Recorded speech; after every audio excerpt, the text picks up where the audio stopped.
Okay, well, good morning, everyone. This is the first of several committee meetings for the Bellingham City Council. This is the Public Works and Natural Resources Committee. Joining me on that committee are Councilmembers Anderson and Knudsen. We have two items before us today. They're both of a rather technical nature, and so we'll be taking it slow to make sure that we have good understanding.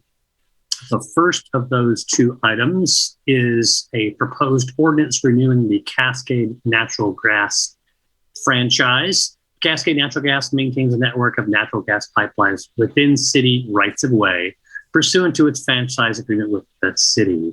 The current franchise term expires in September of this year, and staff has been in discussions with both Cascade Natural Gas and the Pipeline Safety Trust, an independent nonprofit, to develop a franchise renewal ordinance. Staff will introduce the draft ordinance for council discussions and feedback. And part of the discussion, I hope, turns on what is and isn't within the city councils or the city's jurisdiction with regard to the natural gas franchise. Mr. Johnston, do you want to begin? Yes, thank you, Mr. Lilliquist. And joining me today is Mr. Matt Stamps from the City Attorney's Office. I'll do a very brief summary of the information that's contained in the packet. We'll note that within the packet is a memo from Mr. Stamps and myself to the council. Mr. Stamps was the author of that memo. Also, some information from Cascade Natural Gas, as well as a document from the Pipeline Safety Trust, a local organization that's involved in this particular industry, as well as the summary or the entirety of the proposed franchise ordinance with track changes for the council to review. And again, just by way of summary, the city does hold franchise rights with Cascade Natural Gas and a number of other utilities. The current franchise with Cascade Natural Gas is a 10-year franchise that expires later this fall. It's specifically on September 13th, 2021. The franchise is used to allow for utility companies to operate utilities, whether it be gas lines or power lines, within the public right-of-way. And the public right-of-way is an area of land reserved for transportation purposes, but the cities are allowed to allow utilities to operate within that if we have a franchise which provides for certain protections for the transportation purposes. One of those measures is to ensure that the city is aware of where those utilities are, and in the event that there's a need for an improvement to the public right-of-way, that it facilitates coordination with those other utilities.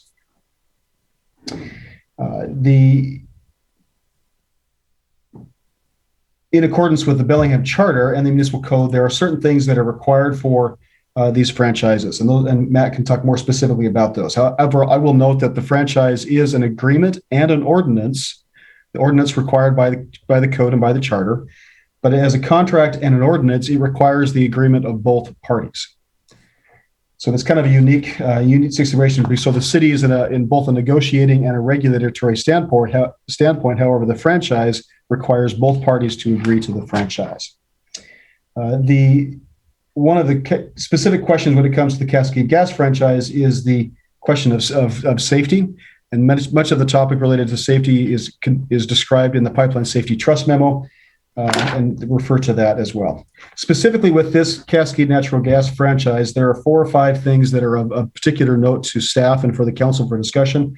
First of all, it was suggested by the Pipeline Safety Trust that we do some information related to leak surveys or what Cascade Gas is doing to monitor their leaks. Cascade has responded to that in their memo. They are opposed to additional measures beyond those of the state and federal requirements. It has been suggested that we do additional mapping that would provide the city information as to where the pipelines are at within the city right-of-way, and that makes some sense to both parties. And so Cascade Natural Gas has agreed to that. They've agreed to provide the city mapping of their infrastructure in a GIS format. The city uses a great deal of GIS information, and this is consistent with the city's need to monitor and map where the utilities are within the public rights of way to coordinate construction and maintenance of those utilities. The Pipeline Safety Trust also suggested that the city increase the insurance on Cascade Natural Gas. Staff concurs with that recommendation, and you'll see in the draft ordinance an increase in the insurance requirements. One issue that came up the last time we looked at a pipeline franchise a couple of years ago with Trans Mountain was the ability to regulate the operation of those pipelines for climate action initiatives. It's staff's recommendation that we do not include those provisions within the franchise, but rather that we pursue and continue to pursue our effort to regulate by ordinance the use of natural gas within the community under the guise of a regulatory body, not requiring the agreement of the private party. So the city is currently developing a couple for council consideration ordinances on the use of natural gas in new construction. Our recommendation is that you continue on that process and not use the franchise, which requires the agreement of both parties as a means to regulate the operation of Cascade's business practices. And then lastly is the term of the franchise. Our recommendation is that you continue with the 10-year term as opposed to a longer period of time. And with that, also mention here that this is for introduction only. This is not for action today. Based on feedback from the council, we will anticipate scheduling the first reading of the ordinance at the next council meeting, which will be August 2nd, followed by a third and final reading at the meeting at the end of August, which would allow for the ordinance creating the franchise with Cascade Natural Gas to be in place before the current version expires on September 30th. And we'll look to Matt Stamps for any further information he'd like to add to that summary. That's Matt Stamps, legal department. That's a good summary of where we're at. I would just add, I guess, more for the public watching than council. I know council's aware of this fact, but in terms of a franchise fee, state law precludes the charging of a franchise fee to natural gas companies, and that's in recognition that state law authorizes local jurisdictions like the city of Bellingham to impose a local utility tax. And the city of Bellingham's done that, and it's set at the maximum allowable rate of 6% of gross revenues generated in Bellingham. And so that's 6% rate, like I said, is the maximum. It can be raised, but we require a vote of the electorate in Bellingham. So with that, I turn it over back to council to see if there's any questions or comments there. Thank you, Matt and Eric. Committee members. I don't see, hold on, change my view. Okay, Lisa, I see you now. Go ahead. Thank you. And thank you very much for the information in the packet and pursuing some of those questions we had. I'm wondering if there's the possibility that we can be notified or a monthly report of where leaks have been assessed within the city of Bellingham so that we can track how often and be able to perhaps do the analysis if they're happening in clusters.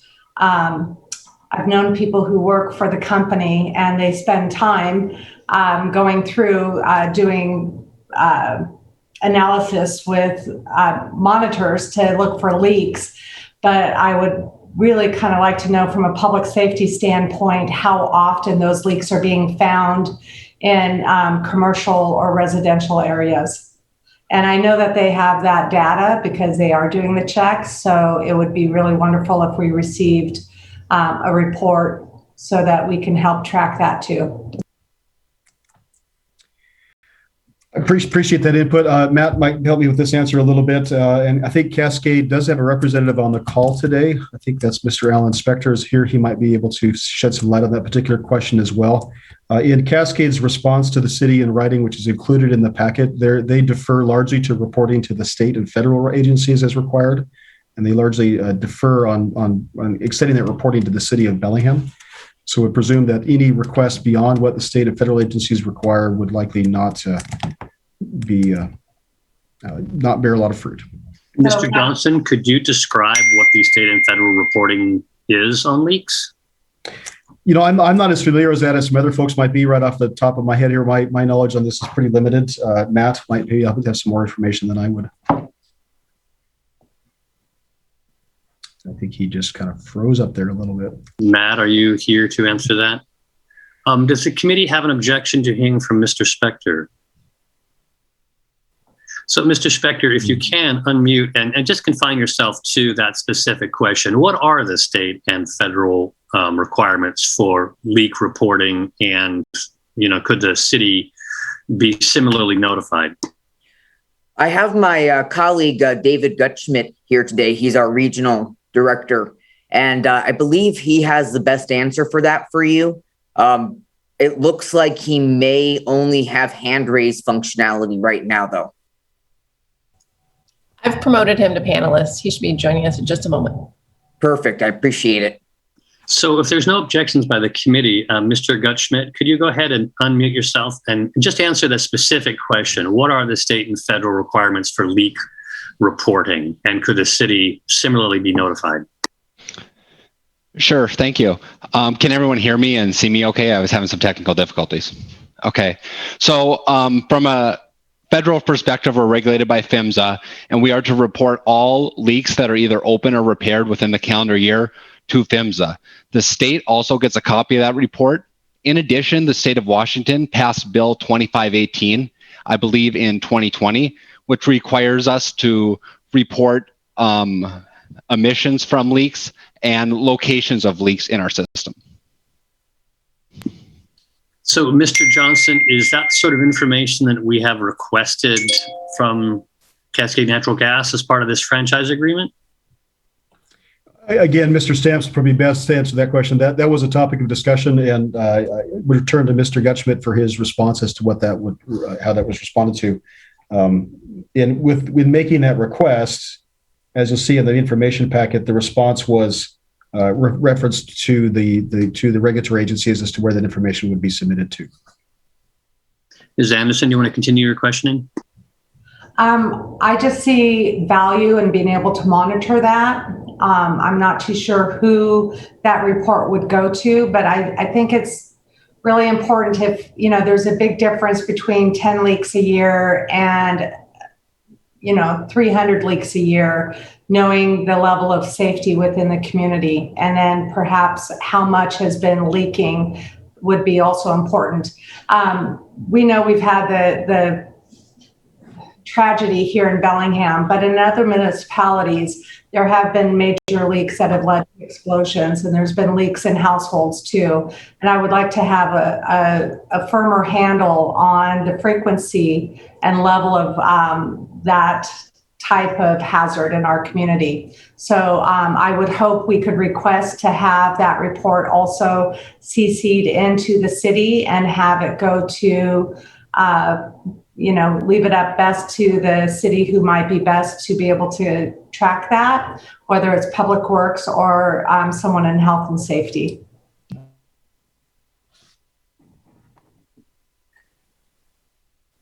Mr. Stamps, I apologize. Are you aware of the questions that are going on right now? No, I lost power and just had to reboot and came back. So that was a total blackout for about 3 minutes for me. Okay, so we're talking about the leak reporting. Mr. Gutschmidt has told us about the federal requirements that also fall through to the state, that they need to report to the feds and then copy the state.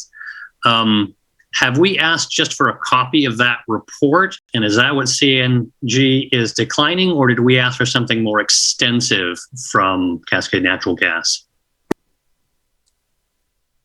The discussion, that wasn't exactly the discussion. Really, the discussion is more on whether or not CNG would be amenable to providing, reporting to the city. And the response was that there's the kind of a full reporting and regulatory regime in place at the state and federal level, and it's best left to that. And those different state laws and WACs were provided, and you can see there's there's a detailed regulatory scheme in place. But I would put that to CNG if they'd be willing just to share those reports. My understanding would be that those reports would be public record anyway once they're submitted to the state agency. Ms. Anderson? Thank you. A little additional backdrop for you, Mr. Stamps. I had expressed that I would like to have that report also CC'd into the city and have it go to an entity within, whether it's Public Works or Health and Safety, to be able to monitor the frequency. Also with the GIS mapping, if we have an area, what I would call a hot spot where we have a lot of leaking happening, whether it's in our commercial downtown or, in our older neighborhoods, that could red flag that perhaps there's an issue. And if the report's going to the state may not necessarily be looking at it in the detail of knowing the community and seeing someplace like, if York neighborhood has a tendency that's where we have a lot of leaks happening, that's going to be a red flag to the community that perhaps there's some infrastructure issues, or if it's downtown, and it allows us to track. So if that report is going to the state and federal government, but it's not coming to the municipality,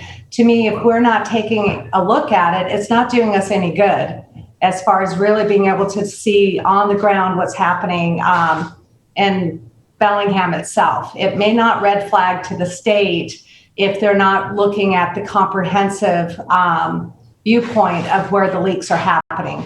So I think it's an essential request that we receive that report and we're able to take a look at it for any data that might be able to indicate that there's something happening within a larger picture that perhaps the state wouldn't pick up. Thank you, Lisa. Jean? Can we just request a report from the state rather than get in a tit and tat over this? Just have the state send it to us? So, Mr. It's gonna be Johnson, public knowledge, so I think you understand the request at this point. How do you suggest we proceed? Well, first of all, I'd like to look into where the report is going to the state, and if it's accessible to the public, and if we can just request a copy of that from the state. If that's a possibility, CNG has already indicated they will continue to provide those reports to the state and the federal government. That seems the path of least resistance to get the information that Ms. Anderson is requesting. So I'm sort of hearing that as a request. I support Ms. Anderson's request. Could staff please look into the issue of how the city could most reliably and timely receive those reports so someone locally could take a look at them also? And Mr. Johnson, who in your department would take a look at that report if it arrived? That would come to the engineering group who manages the public rights of way and the franchises, so that would rest within Public Works. But we can look into that and report out next week when we come back to council. Matt has his hand up as well. Stamps? Yeah, I mean, that's fine. Just conceptually, one thing comes to mind, though. You do have state and federal bodies that are subject matter experts in this. The city is not. Doesn't have a staff member on hand that is at the moment. And so I don't know what the city would intend to do with that information that those subject matter experts aren't already doing. The city doesn't regulate in that area. So it's sort of I don't know what kind of a burden, or I'm thinking of from a liability standpoint, what kind of a burden or liability that places on the city to sort of to be partially involved in that, but without any real regulatory authority over it. It's just a consideration I might want to think about a little bit and report back on at the next meeting. Right. I'm not hearing that we would take on any responsibility for this matter, but we would want to be informed about it so that those entities who are responsible, we know we might want to turn to them. I'm sorry, Ms. Anderson, go ahead. So I would also request, other than identifying where those reports go, having a conversation with them to see what it is that they're actually looking at. Are they looking at the frequency, the level? Is it happening in clusters in a neighborhood? I'd like to know what analysis they're looking at so that we know whether or not it's sufficient. And is there a reporting mechanism if there's a concern to come to the city?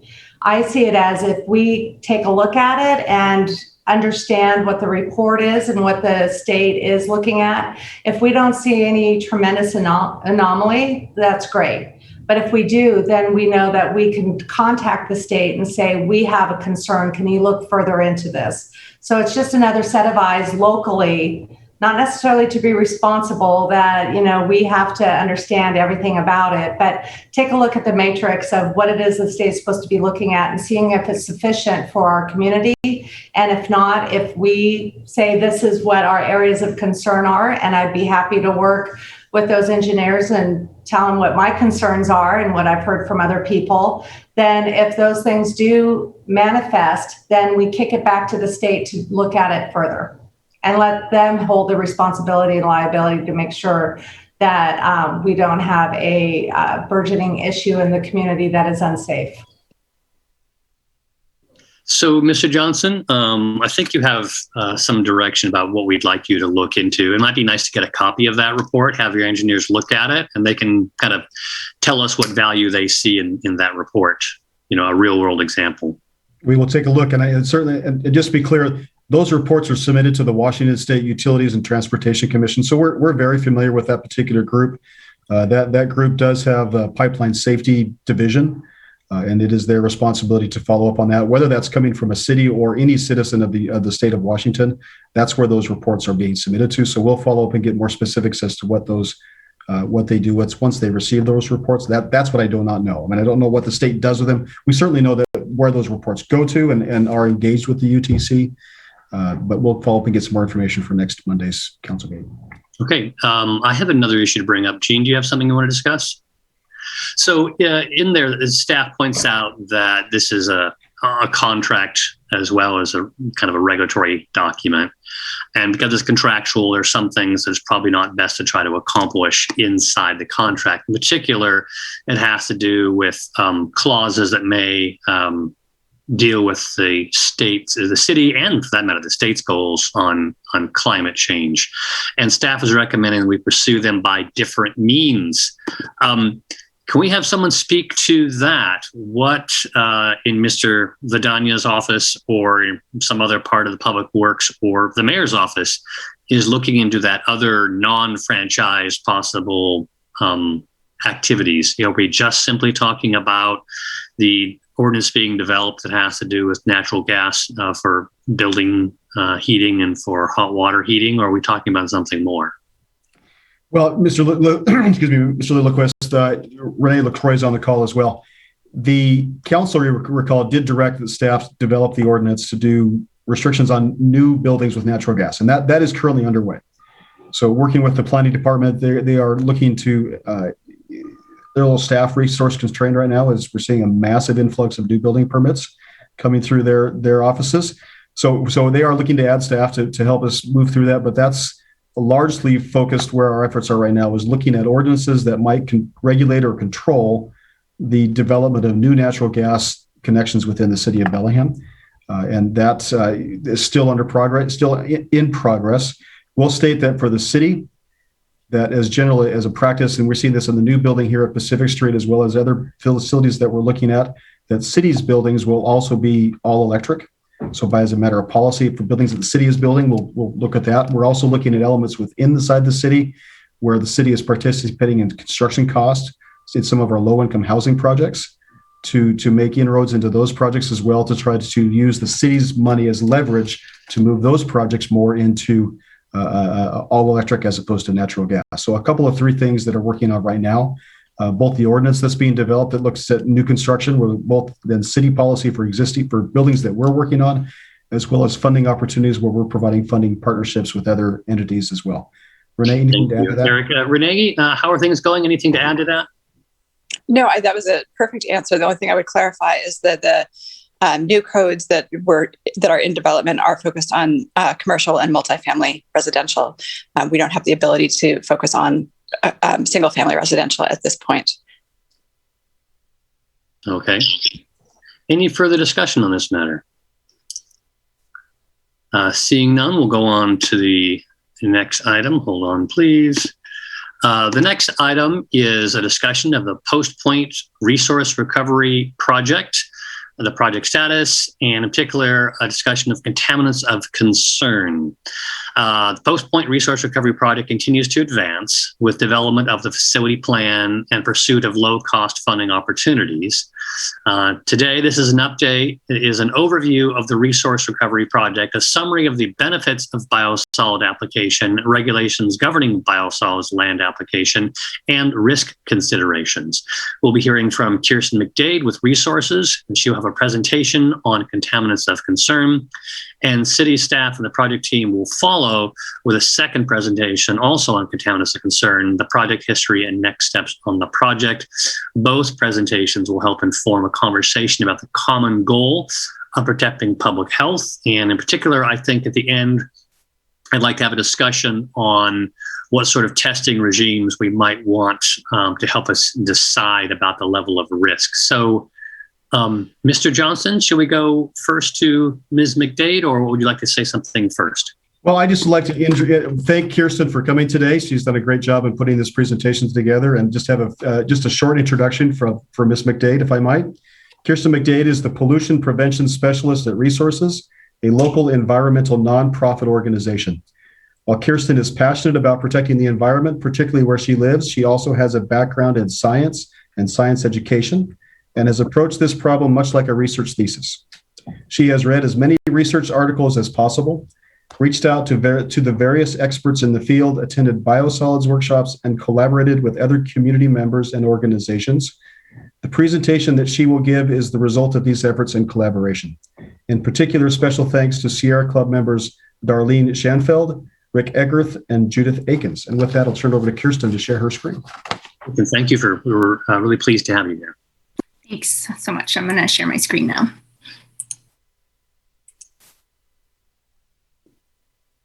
How's that look? Good. Great. So good morning, and thank you very much for giving me the opportunity to speak for these 5 minutes. And as mentioned, my name is Kirsten McDade, Pollution Prevention Specialist at Resources. So Post Point Treatment Plant plans to replace their incinerator that is currently burning sewage solids. A variety of technologies were looked at, and anaerobic digestion was chosen. One of the criteria evaluating these technologies was, quote unquote, meets current regulatory requirements, and is highlighted here to emphasize what this means.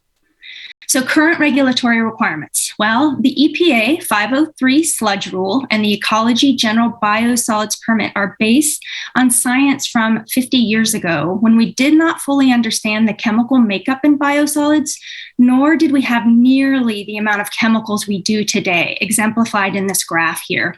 So these regulations only require facilities to look at 9 metals. No other contaminants are regulated. Raw sewage, sewage sludge, soils are not tested or monitored in Washington state for any other contaminants. So we don't have a Clean Soil Act to give legal protection to our soils. And so we are not suggesting in any way that the city of Bellingham won't meet these basic requirements. But what we are saying is that when they evaluated the different technologies to replace the incinerator, toxic contaminants were not considered. They were not part of that matrix, the triple bottom line plus. So current regulations are out of date, and they are not protective of human health and the environment. So raw sewage comes to the treatment plant from houses, businesses, hospitals, industrial facilities, and stormwater drains. Liquids are removed, treated, and pumped out to Bellingham Bay. Then the sewage sludge will go to the anaerobic digester, these solids that are left over. And then this warm, oxygen-deprived environment, the bacteria digests the organic matter in the solids, but it does not digest most of these chemicals of concern. The Clean Water Act means that our wastewater effluent is much cleaner today, but that also means the solids that are left behind are much more concentrated than ever with toxics. So digestion is really good for digesting food, but not for breaking down toxic chemicals. Anaerobic digestion will not break the strong bonds that are found in these persistent molecules such as PFAS and PCBs. That is why these chemicals are called forever chemicals. They will be found in the biosolids. And research supports this. Research shows that thousands of harmful chemicals are found in sewage sludge. The EPA has shown this, the USG has shown this, and there's countless other research papers that show this. Research also shows that contaminants from sewage sludge travel once they are applied to land. They're suspended by the wind. They're run off with rain. They migrate down the soil column. They seep into our groundwater, and they can be taken up by plants and animals and incorporated into the food web. These contaminants can be found thousands of miles from their original source, such as animals living in the Arctic. Forever chemicals don't disappear. They just get transported from one place to another and from one organism to another. This very recent study looked at 9 biosolid products purchased at places like Lowe's, Home Depot, Ace Hardware, including one from Tacoma wastewater treatment plant called Tagro, and found that they contained 24 of the 33 PFASs that the researchers were looking for. And some of them were in concentrations that can be harmful to human health. 8 of these 9 exceeded screening limits developed by Maine, the only state currently that has guidelines for PFAS in biosolids. So there's a very good possibility that the Bellingham biosolids would also fail these screening limits. And then we would have this hazardous waste to dispose of. We live in an industrialized nation, and we are subject to a lot of different toxics from a lot of different sources. And it's clear that we're paying the price. Childhood cancers and leukemia, infertility, and other reproductive problems, including a 50% decline in sperm production shown here. Learning and development disabilities, autoimmune disorders, and diabetes are all on the rise. And we have the opportunity here to stop the reintroduction of some of these toxic contaminants by not allowing the land spreading of biosolids created in Bellingham. And we can do this right now. I often hear folks in the biosolids industry talk about levels of risk and that the amount of contaminants found in biosolids needs to be put in perspective. But I truly don't believe that a thorough ecological risk assessment can be done on biosolids because there's just too much variability. There are thousands of chemicals in biosolids that change over time. For example, during a pandemic or a first fall rain event, that will change the composition of the wastewater. There are over 9,000 different PFAS compounds alone, and more being made and discovered every year. We also don't understand the harmful effects of most of these chemicals, and we don't know exactly what will happen to them once applied on the landscape. So action needs to be taken at the local level right now because we can't wait for federal and state regulation to become more protective. We can't wait for the reduction or elimination of the chemicals being produced and released into our sewage system. And we can't wait for affordable technologies that can remove toxic chemicals from sewage. These are all really important and they all need to be done, and they are being done. But these processes take years and years to complete. For example, PCBs were banned in the US over 30 years ago, yet they're still causing harm in our environment. They are still accumulating and magnifying in our orca wells. So we need to act faster, and we need to do this at home here in Bellingham. So what are we asking? We are asking the city of Bellingham to look beyond conventional methods because we are not a conventional city. We need to investigate alternative technologies to look at what other cities and countries around the world are doing. If the city is determined to continue with the idea of land spreading sewage biosolids, then we would like proof that they are safe by having extensive tests performed. And I just want to thank you all for listening. And I really hope that this is just the beginning of this conversation because there really is a lot more to discuss on this topic. And I think it's really important for the community to understand this. So thank you again for your time. Thank you, Ms. McDade. Committee members, do you have any specific questions for Kirsten now, or shall we go straight to the other presentation? Okay, Mr. Johnson, go ahead.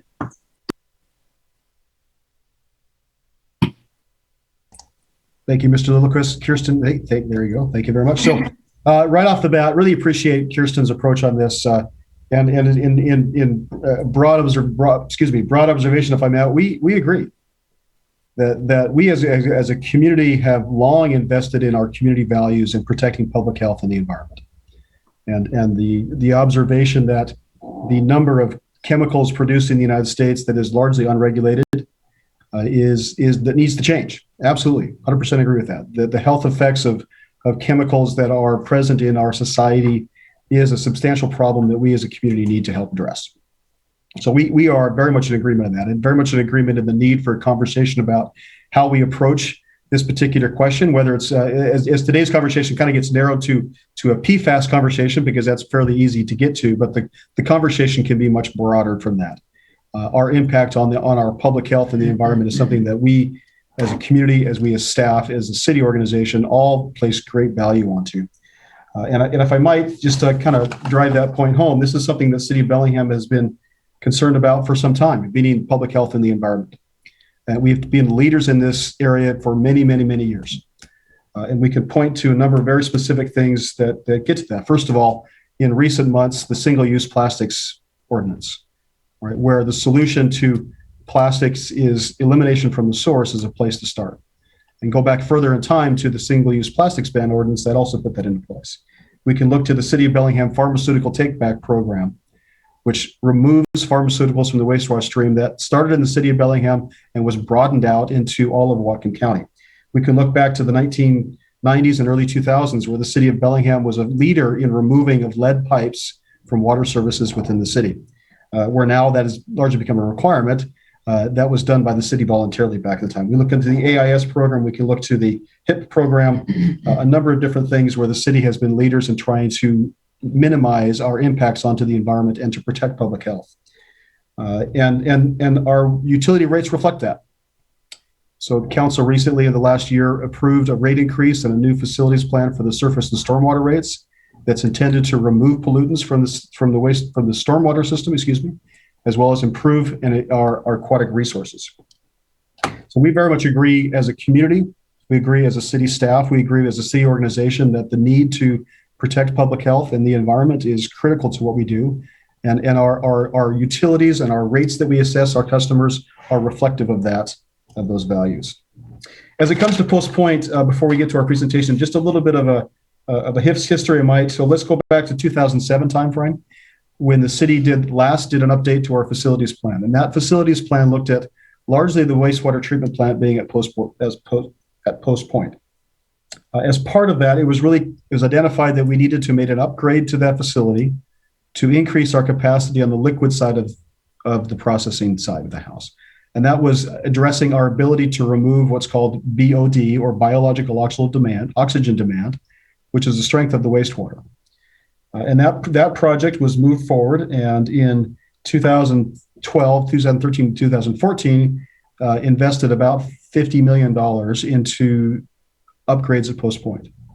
At the same time, there was a significant conversation in the community about the need to deal with biosolids at Post Point. And so the city commissioned a couple of studies done by CDM Smith, and those studies are available on the city's website. We'll make them easier to find from the project website. And the conclusion of those reports would look at not just the current process of incineration, but also a fluidized bed approach, or another method of thermally reducing biosolids, and also looked at anaerobic digestion. The conclusion of those reports in 2010, 2012 was to recommend moving forward with anaerobic digestion. The city chose not to move forward at that point in time.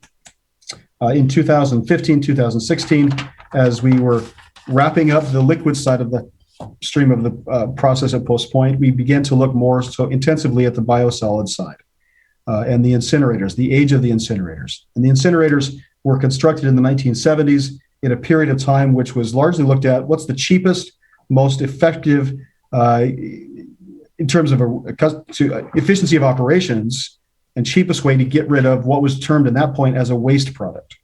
And we fast forward to 2015, 2016, we have changed the name of Post Point from the wastewater treatment plant to the resource recovery facility. We are now looking at the water and the solids that are at Post Point, not as a waste product and not as a way to get rid of it as cheaply as we can, but a way that is best reflective of their community's values for protecting the environment, protecting public health, and doing things in a responsible fashion that treat it as a resource, not as a waste product. And that led to our current project, which is the Resource Recovery Project. The city retained the services after an extensive search nationwide for a highly qualified consulting team. And we have a couple of those gentlemen with us here today. But the current project looks at replacing the incinerators, which are currently burning the biosolids and emitting through those stacks, consistent with the regulations, as has been pointed out.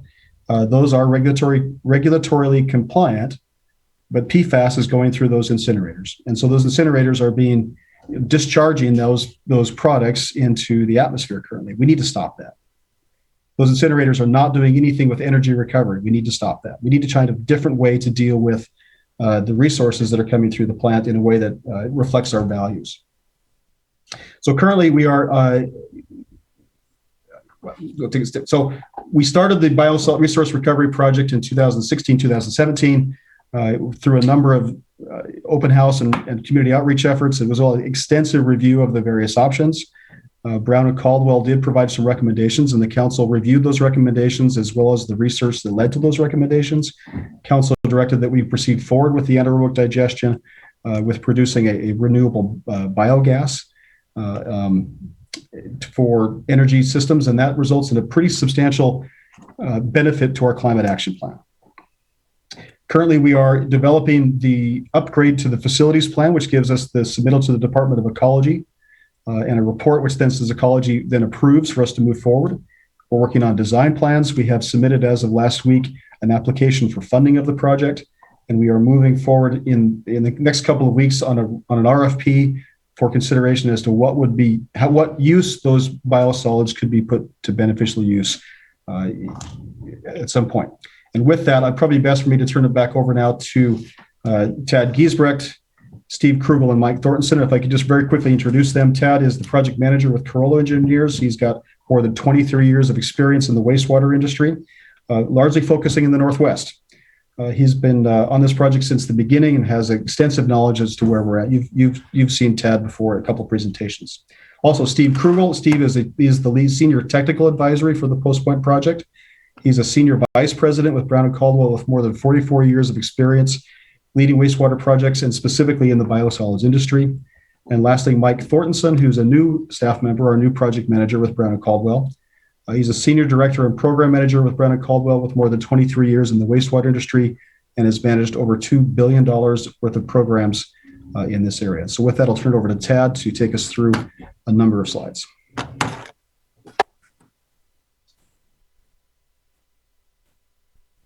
I'm doing the screen share, so sorry. No problem. There we go. Okay, thanks, Eric. Yeah, maybe next slide.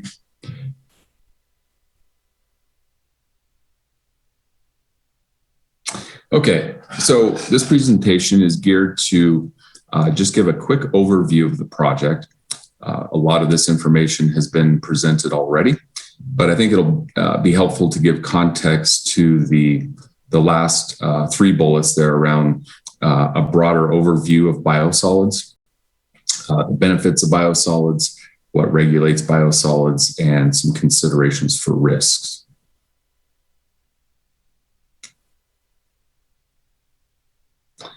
So why are we talking about biosolids? The current incineration process really has two main elements that are a concern. First of all is the age of the incineration process. And secondly, as Eric highlighted, it's burning or incinerating resources as opposed to recovering them. So a bit on the useful life of these incinerators. One was put in 1974.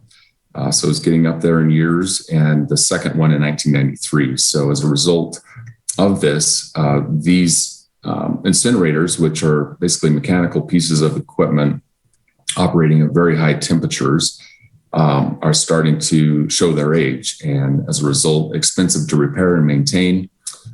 Eric mentioned the air quality permitting issues that are just getting more stringent over time.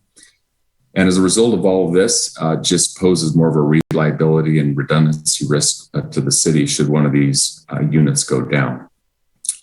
Bigger picture, there will be a point where the incinerators reach the capacity issue as well. In terms of the burning of the resources, so it is emitting greenhouse gas emissions.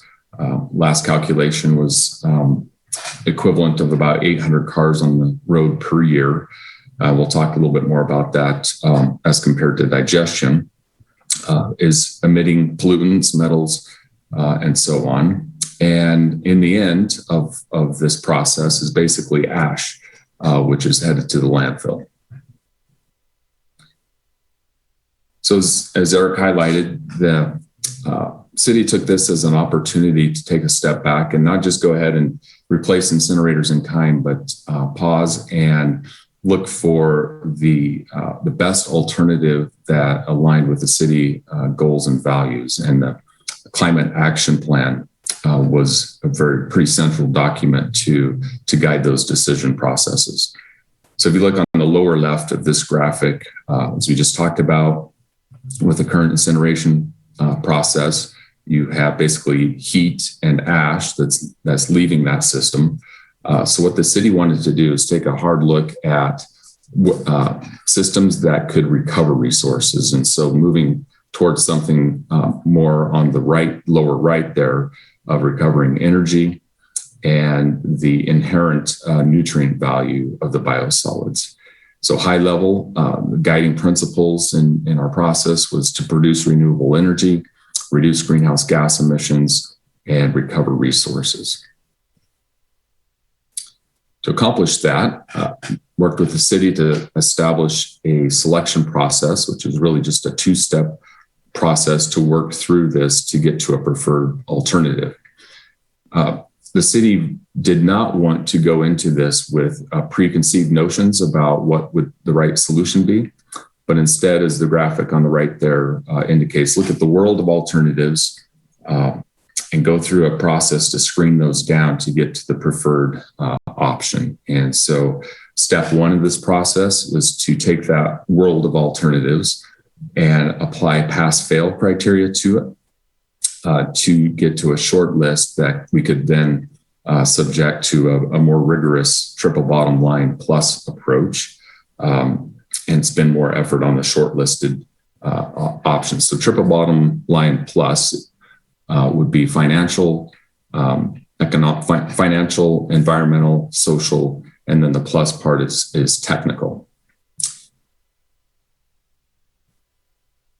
So for the first step, you can see the pass-fail criteria here that we've summarized, and cutting to the chase, applying the world of all the stabilization technologies through that gauntlet of the pass-fail criteria, came up with anaerobic digestion, but just a little bit more on these criteria. So meets regulations, that was already referenced. It was kind of a baseline criteria that we could meet regulations and put something in place that would ultimately be meet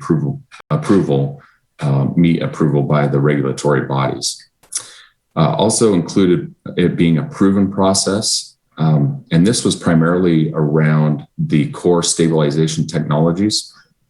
We also allowed for some innovation, though, on the ancillary equipment processes outside of just the core biosolid stabilization technology. So a little bit of a mix there, but to reduce the city risk, wanted to make sure that something was put in that would be proven. EPA provides some guidance for what proven means and that it's established, widely used.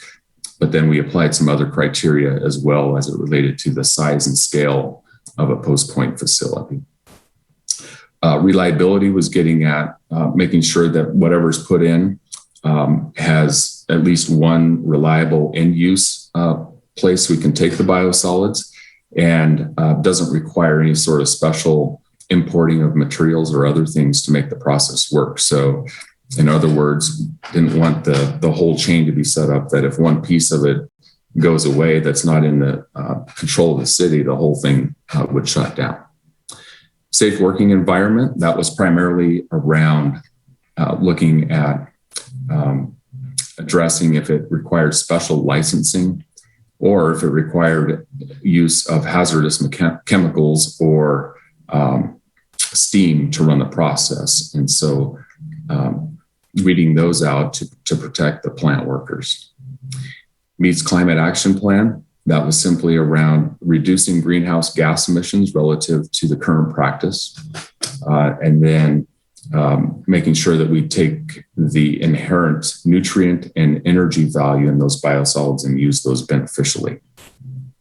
And for the pass-fail criteria, minimizing social impacts really had to do with odor.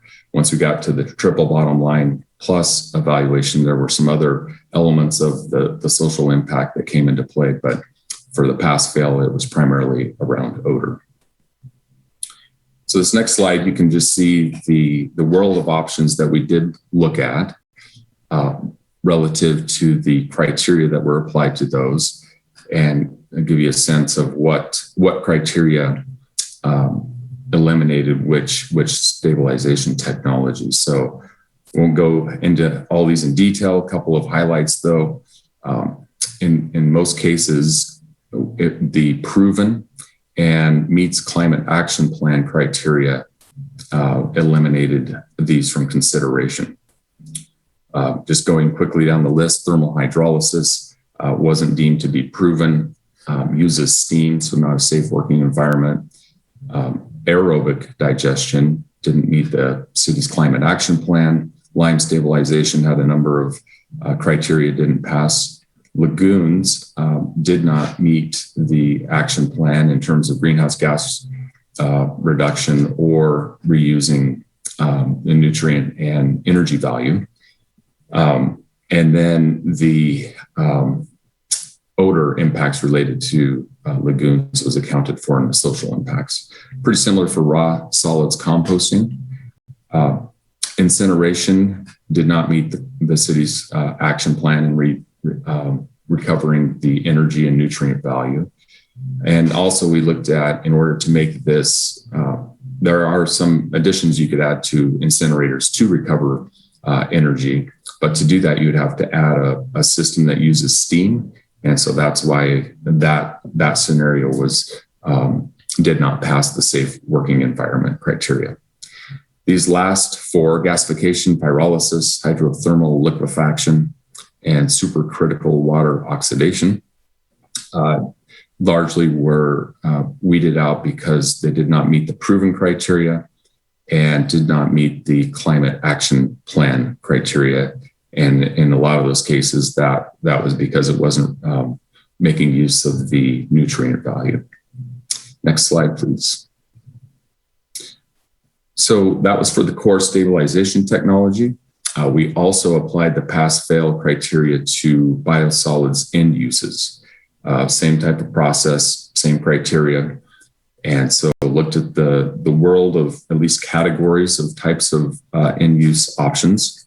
And you can see here that only 2 of those did not meet the criteria. So landfilling is not something that ecology would approve as a primary end-use option. Landfills are used as a backup, a secondary type of option, but both in ecology's documentation and guidance and verbally, it's a very clear indication that you couldn't just rely on landfill as a primary disposal point.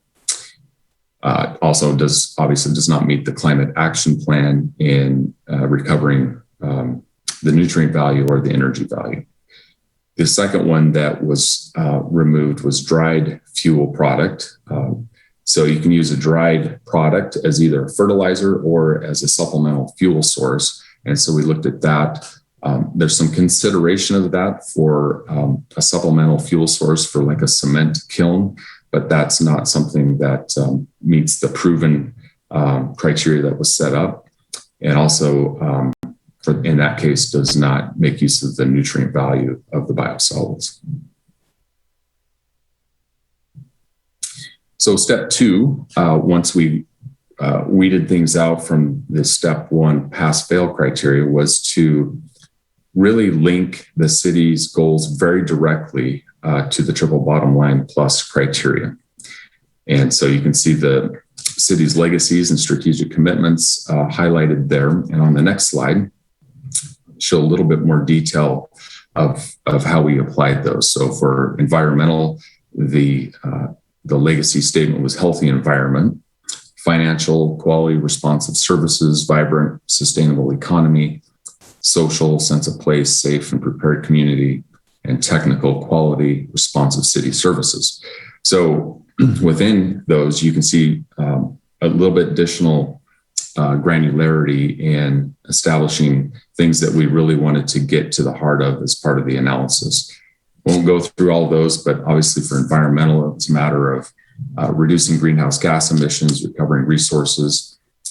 Financial was taking a close look at concept of value and make sure we account for affordability.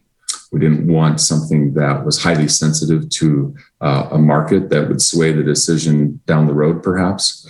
For social, looking at all those usual things that offend our senses and making sure we account for that. And then on technical, really getting at those things that might impact the treatment plant process at Post Point, reliability, flexibility, and minimizing complexity.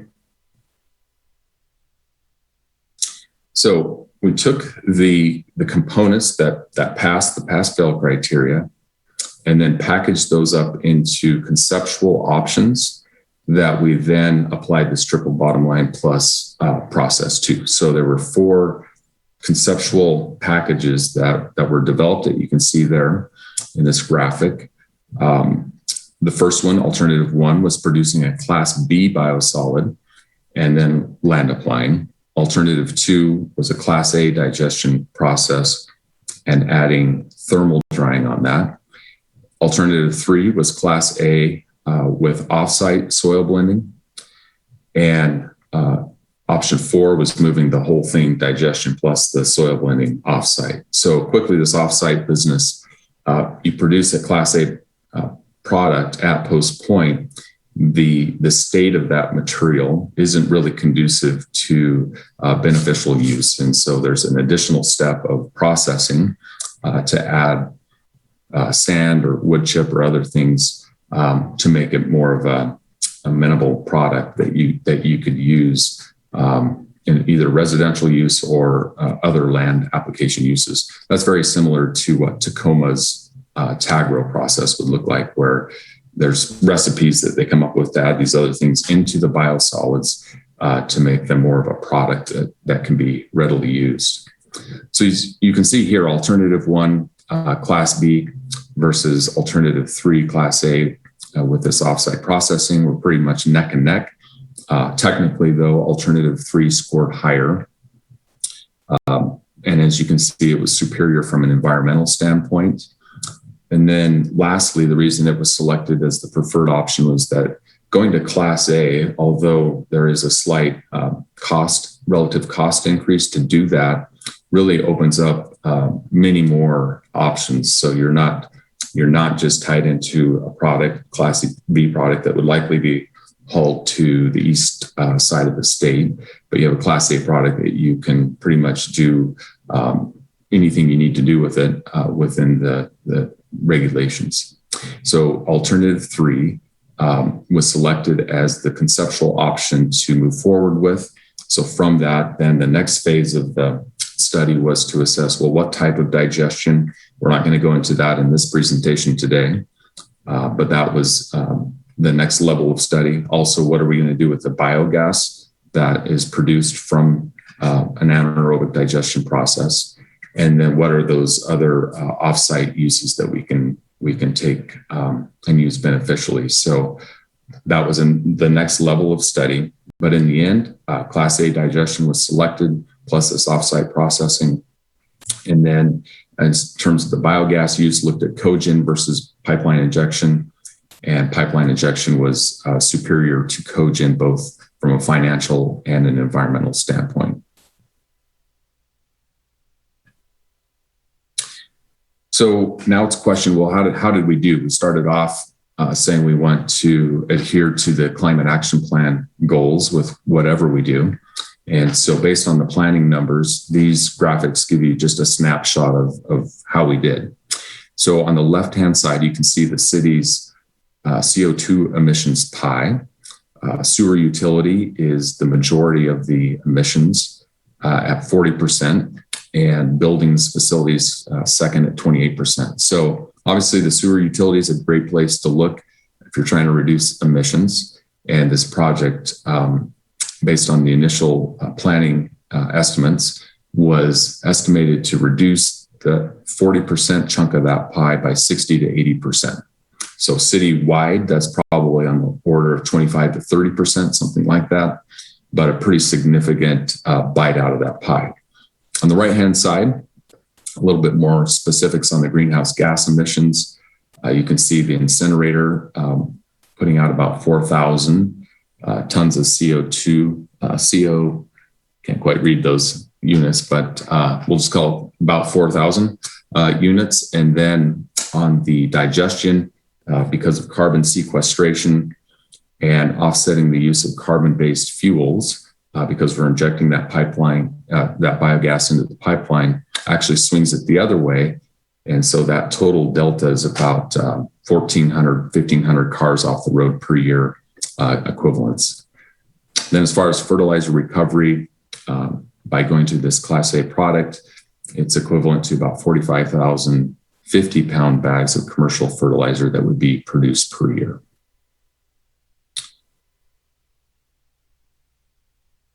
Just wanted to highlight too that through this process, the city was very intentional about including community feedback and updates throughout the process.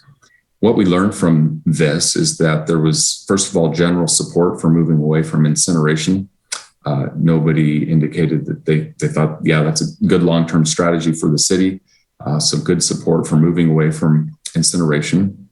There's also pretty strong interest in having a Class A product that would be available, and including locally for those that would want to use it. And then importantly, what we found is that all of the triple bottom line plus categories were found to be important to the community. So many different factors, as we just talked about, going into a decision-making process like this.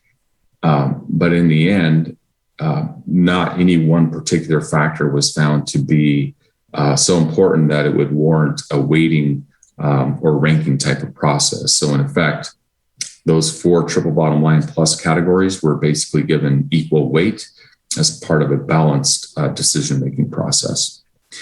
I wanted to just highlight too, the city's done a great job of updating the project website and included adding this Engage Bellingham site as well. And so there would encourage people to take a look at that. There's opportunity to provide input, some FAQs, and I believe there's still a survey that's open. So that's a good place to go for resources around this project. So for this part 2 of the presentation, I'll turn it over to Steve Krugel. With that backdrop of why are we even talking about biosolids? How do we land at anaerobic digestion? Steve's going to just give a broad overview of the state of biosolids, if you will. What are the benefits? How are they governed? And then conclude talking about some of the risk considerations.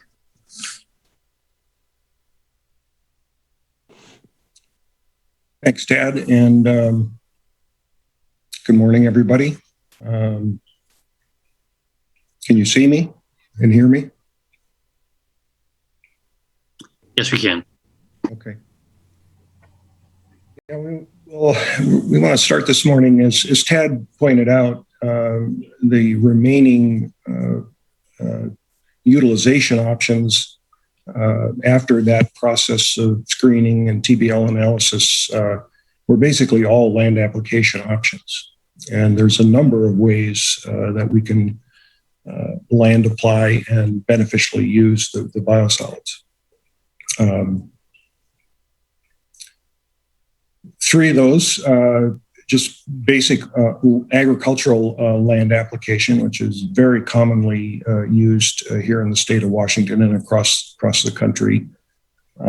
Mine reclamation has been very effective. It's a bit limited by the availability of mines requiring reclamation, but in areas where there are a lot of mines, it's being extensively used.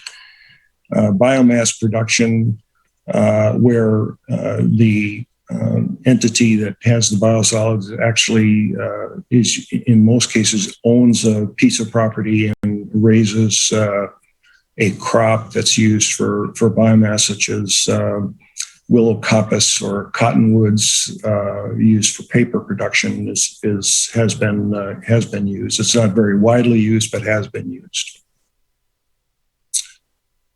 Composting the biosolids coming out of the wastewater treatment plant after digestion and into watering is a very common process that's used all around the country. Topsoil blending, where you, instead of going through a compost, you use a process, digestion process or other stabilization process to stabilize the biosolids, and then it's blended to a Class A level, which means destroying pathogenic organisms, and then blending that product with, as Tad mentioned, sawdust, sand, or other materials to make it a friable product that can be used as a top dressing or fertilizer product. And then finally, air drying the product or thermal drying the product to a pellet that can be bagged and marketed. And a common example of that is mill organite from the city of Milwaukee that you can buy, I believe, at Home Depot and Costco and other places like that. So those are the 6 basic end-use options remaining. Of those, as Tad mentioned, the dried product was weighed really low on the list and was basically ruled out because of the huge amount of energy that's required to actually accomplish the drying. Wastes a lot of the energy that leads to the greenhouse gas benefits, i.e. the digester gas. We're really focused on the composting and soil blending at this point because of the interest of the community to have a product that's usable within the community. And there's huge benefits to this. These pictures are an example of a demonstration garden at one entity where they planted an array of crops on the left in just a standard topsoil mix from a bag mix that you'd buy at, say, Home Depot or other place, and on the right planted in a topsoil mix that was amended with biosolids. And this is 1 month after planting the seeds. You can see the huge benefit of the biosolids as a nutrient and a soil stimulant. There's many examples of this in pictures of this in agriculture and in forestry. The city of Bellingham last couple of summers has developed their own demonstration garden, and these are some pictures from Post Point where using the biosolids has resulted in demonstrations of the value of biosolids as a nutrient. So what are the benefits of using biosolids? Well, in addition to the other benefits for greenhouse gas reduction that Tad went through, specifically from using the digester gas for pipeline injection and ultimately then for use as a vehicle fuel to offset fossil fuel for greenhouse gas reduction. Use of biosolids on the land has long been known to increase soil organic matter and moisture retention, i.e. improves the soil tilth and health of the soil, and it creates a healthier, more robust soil ecosystem from a physical standpoint, chemically and biologically. It recycles the nutrients, most specifically nitrogen, phosphorus, and potassium, common in our commercially available fertilizers. But in addition to that, it has a whole host of other micronutrients that also really help growth of plants. It improves water quality because the nitrogen that's in the biosolids is principally organic nitrogen, which is very slow release nitrogen and is available to the plants when the plant needs it. That's unlike many commercial fertilizers that are mostly ammonia based, and they can wash out of the soil and contaminate water supplies.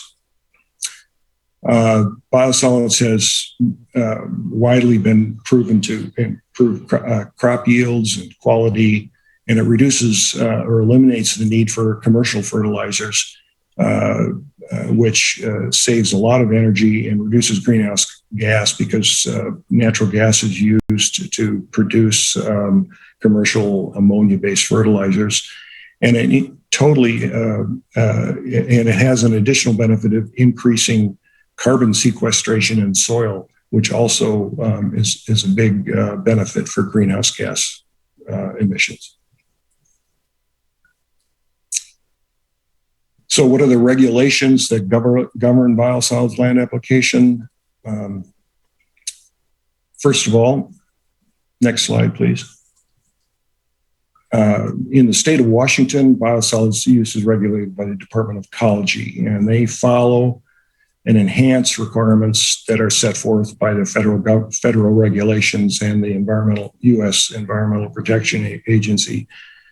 Ecology tracks and they set standards for pollutants of concern, such as PFAS compounds, which is a topic that we want to focus on a little bit here today. It's one of many compounds of emerging concern, but it's the one that it has the attention of many regulators and citizens currently. So what is PFAS? It's per or polyfluoroalkyl substances, and that's the last time I'll try to pronounce that. I'll just call it PFAS. It's made up of over 500 or 5,000 compounds. It's persistent and difficult to destroy. It's pervasive in the environment. And there is evidence that at high enough concentrations, PFAS has can have human health and environmental effects. It comes from a host of commercially available products that many people use every day. Examples in these photos and in this graphic. In the next slide, the ones that lead to the most pervasive exposure to us, citizens and consumers, is that it's widely used in carpet and carpet cleaning and treatment products. That's for stain resistance, mostly. Textile, it's in textiles for furniture and clothing and stain resistant products, and porous water proofing materials such as Gore-Tex and other types of products that are similar to Gore-Tex. It's widely used in treated paper for food packaging. Much of it takeout food, but some bring home food. And it's packaging that's treated for water, oil, and grease resistance and has non-stick performance. It was widely used in non-stick cookware. It's in treated floor waxes, and stone and wood sealants. It's widely used in the cosmetics industry and many, many other consumer products. So we are exposed to PFAS in a big way just because we're everyday consumers of the products where it's currently being used. So back in the late 1990s, early 2000s, two specific PFAS compounds, PFOA and PFOS, and again, I'm not going to try to pronounce those, were banned, and began the phase-out process. And over that course of time, various studies have attempted to test the concentration of PFOA and PFOS in biosolids and other sources. There's a list of several here where you can see PFOA had ranged in this. These are studies that go back to 2001 through about 2017. They've ranged from about around 1 or 2 up to in the hundreds parts per billion. And PFAS has been found in biosolids up to about 3,000 parts per billion. Now, just pause here a second. In a moment, I'm going to give you some context as to what a parts per billion is. So bear with me as I give these numbers and talk about a concentration in billionths.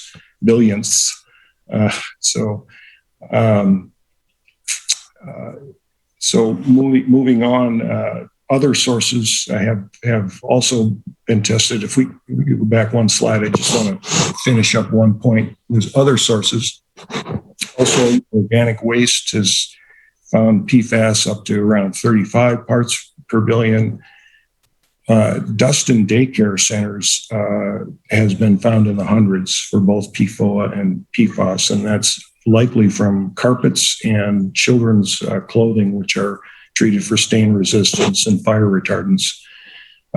Controlled garden soils are pretty low, but in the human blood, back in the late 1990s, it was found to be PFOA around 5, but later in 2012, after it was phased out, that's dropping down. PFAS, similar reduction from 30 to 6. In dental floss,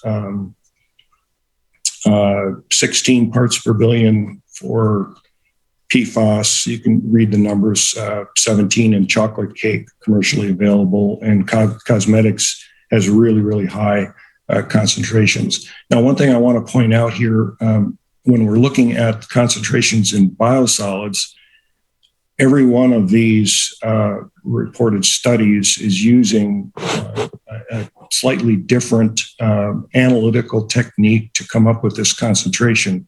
As we sit here today, there is not an approved final technique for analyzing in biosolids because of the difficulty of interference with other organic compounds. So you can't really directly compare one of these studies to the other.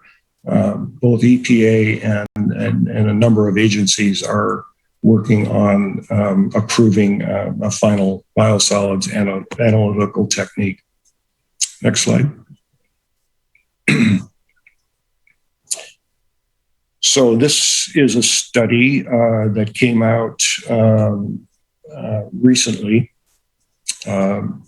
that looked at if you look at the grouping at the top, leaves, grass, and backyard compost, pretty low PFAS concentrations. But if you include food waste and compostable food serviceware, which would include like pizza boxes and wrappers that are compostable, but that have PFAS in them, the concentrations go up. The third grouping is commercially available non-biosolids based fertilizers, very low because it's basically phosphorus is mined and ammonia is produced using natural gas. And then the final larger grouping is the concentrations that were found in about a dozen, 10 or so biosolids, composting, and fertilizer products. And you see there's a wide variation. You would expect that because biosolids from one community where they produce PFAS industrially or have high PFAS in drinking water, you would expect it to be higher. And in communities where you don't have PFAS production, you would expect it to be lower. But one thing that's very interesting, if you look at the suite of biosolids concentrations for the lower concentration biosolids, they seem to be lower than the food waste compost and that you see in the upper graph there. So next slide, please. So regulations of biosolids are principally under 40 CFR Part 503 of the Code of Federal Regulations, and that is nationally administered by an EPA. In Washington, it's WAC Chapter 173.308, where they adopt the Part 503 regulations and then add additional criteria for land application of biosolids. And this is enforced by the Washington Department of Ecology. Part 503 defines quality of biosolids based on three things: pollutants, which PFAS would be in that category, pathogens such as E. coli or salmonella, and vector attraction, the attractability of the biosolids to rats, voles, and other small animals if it isn't properly digested or otherwise stabilized. The proposed digestion system that Tad talked about is designed to reduce pathogens below what is designated by EPA as a Class A biosolids. That is, it's going to reduce pathogens well below a very, very low level, and it will easily meet the vector attraction requirements.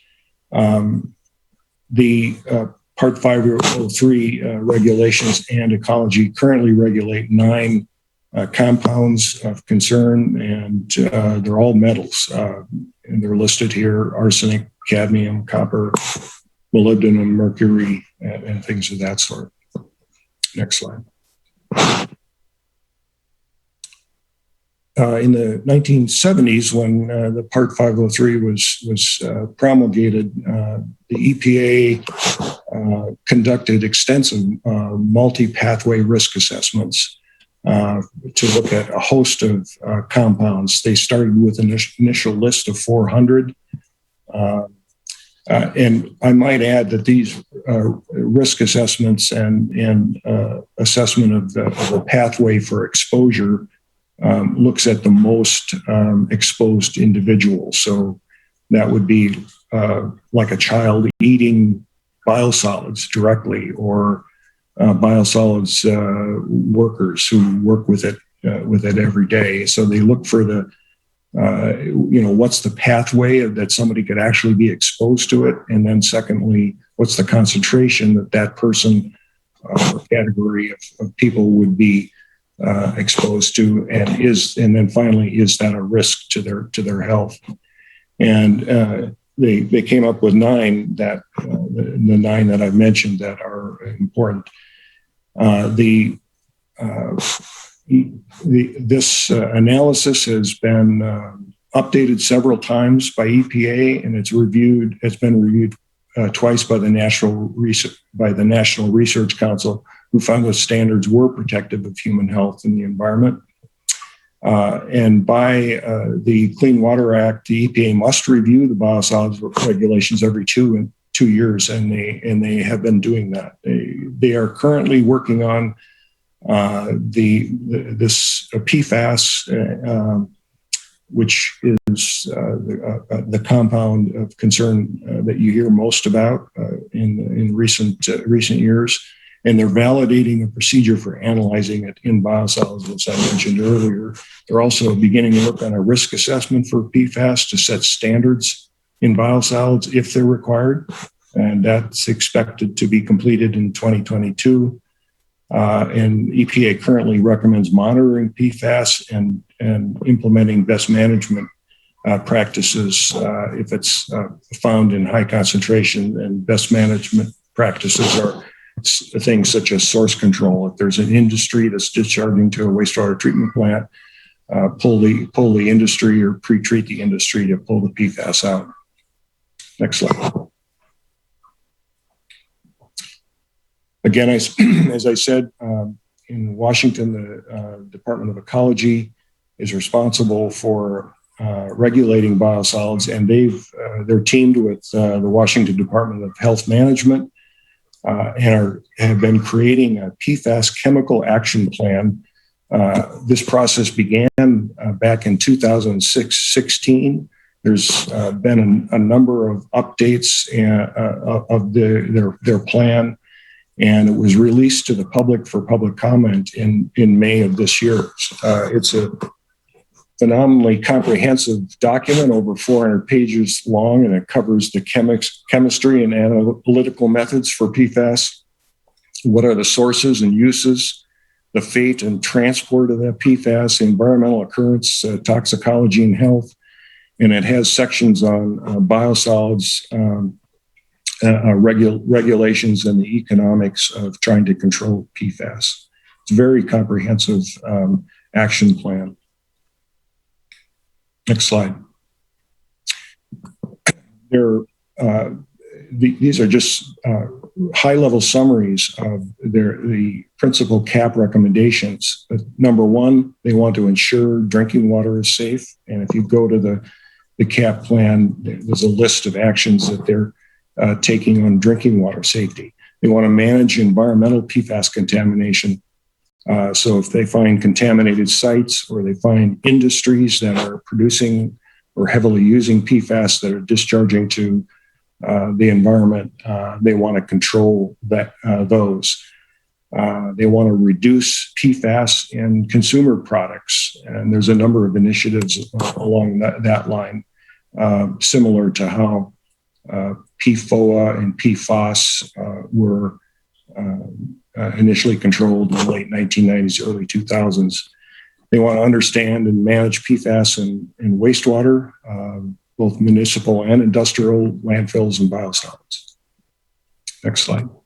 Specifically to wastewater and biosolids, in CAP section 4.1, they talk about ongoing sampling for plants with known industrial PFAS discharges or high drinking water concentrations.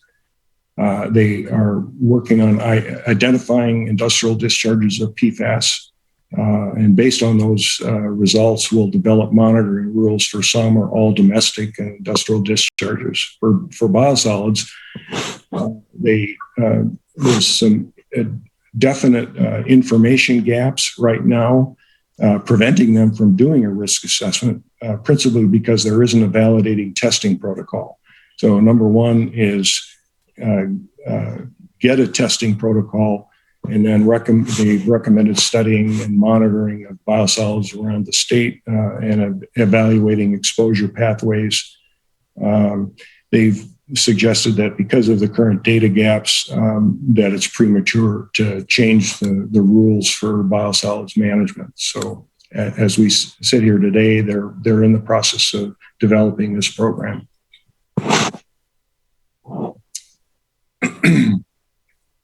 There's many laws within the state of Washington that give ecology and the Department of Health authority to look at this. Number one, they are working on setting a drinking water rule that's expected later this year. And there's the next 4 or 5 bullets are laws that give ecology and DOH authority. They've undertaken or are about to undertake landfill leachate sampling, wastewater treatment plant sampling. And currently the Department of Health is evaluating data that they've gotten from ecology to determine if there's it's necessary to have an advisory for fish consumption. Some interesting facts about biosolids.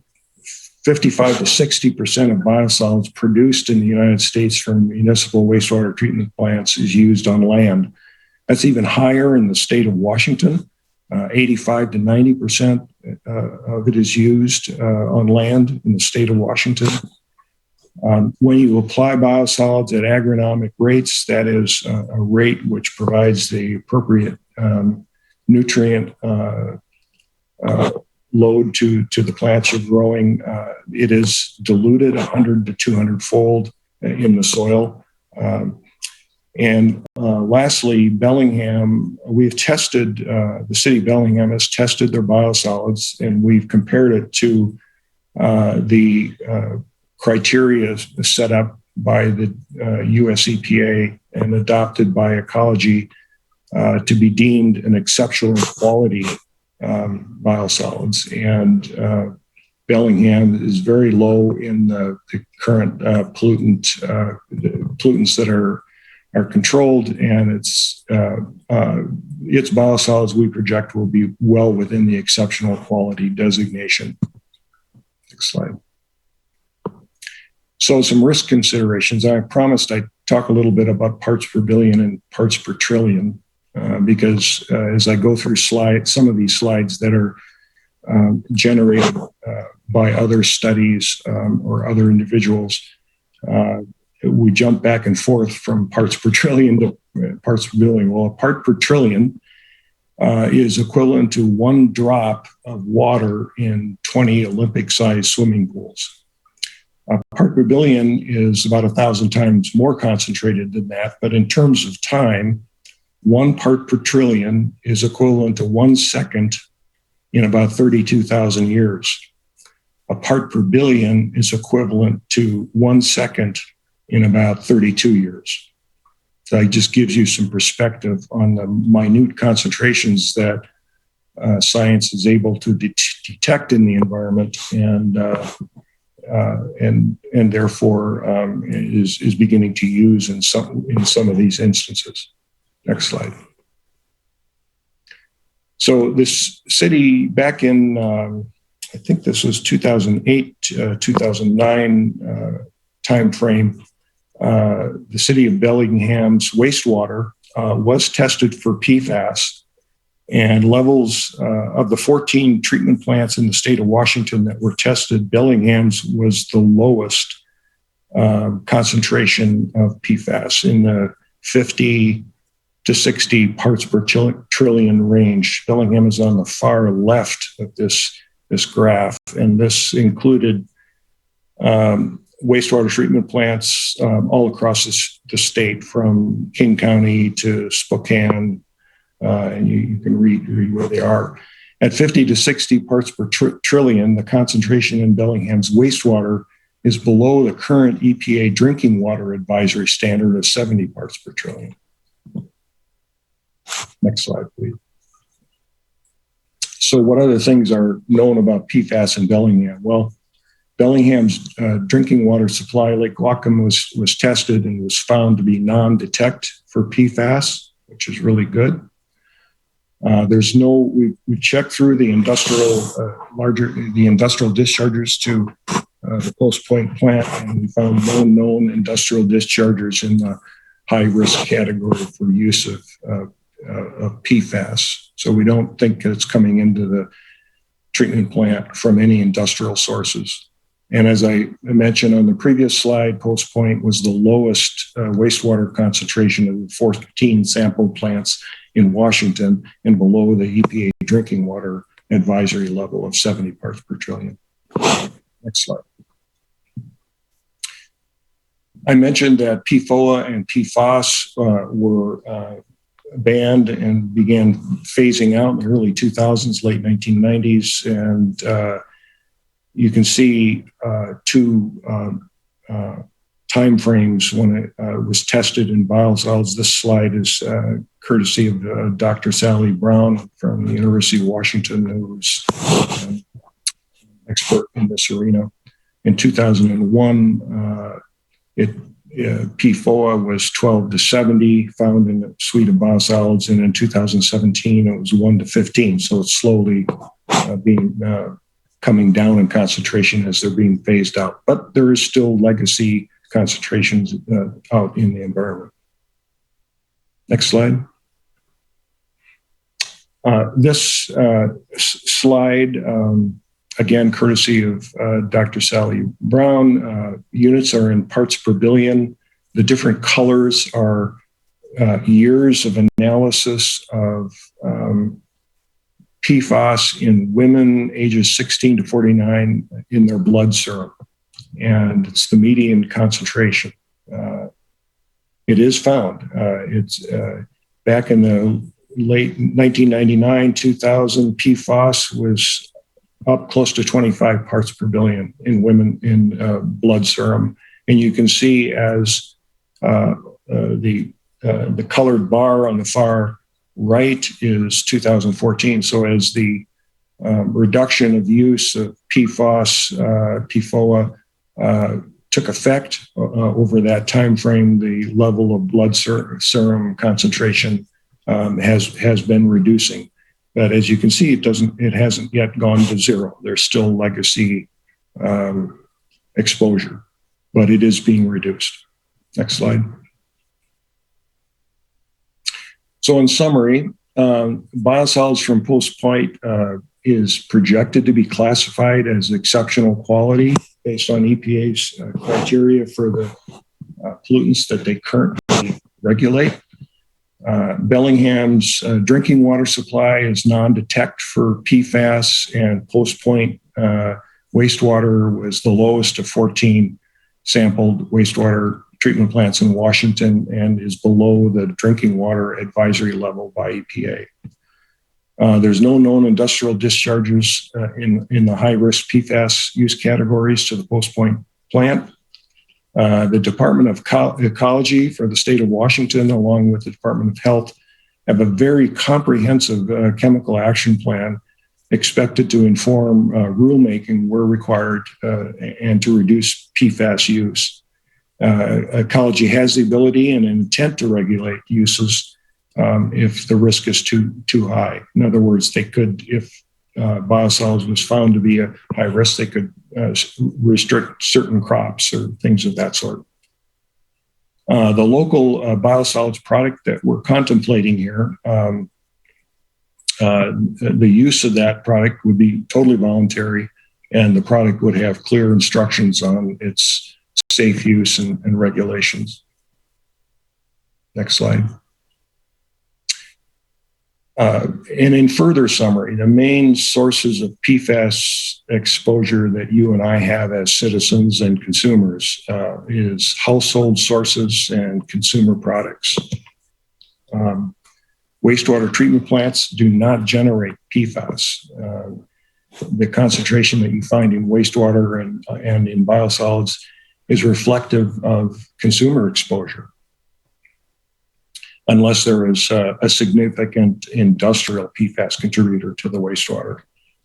Banning of PFOA and PFOS in the early 2000s has shown steady decline of PFAS in blood serum levels nationally, which is a good thing. That source control regulation can and does work. And as ongoing source control measures take effect, wastewater and biosolids concentration of PFAS will commensurately decrease. And there will always be, not always, but there could be some remaining PFAS subject to legacy concentrations in the environment. And then finally, biosolids pathway will likely in the end, when all of the testing is done, will show very low exposure from biosolids use compared to our current household exposure. So with that, I'd like to pass it back to Eric.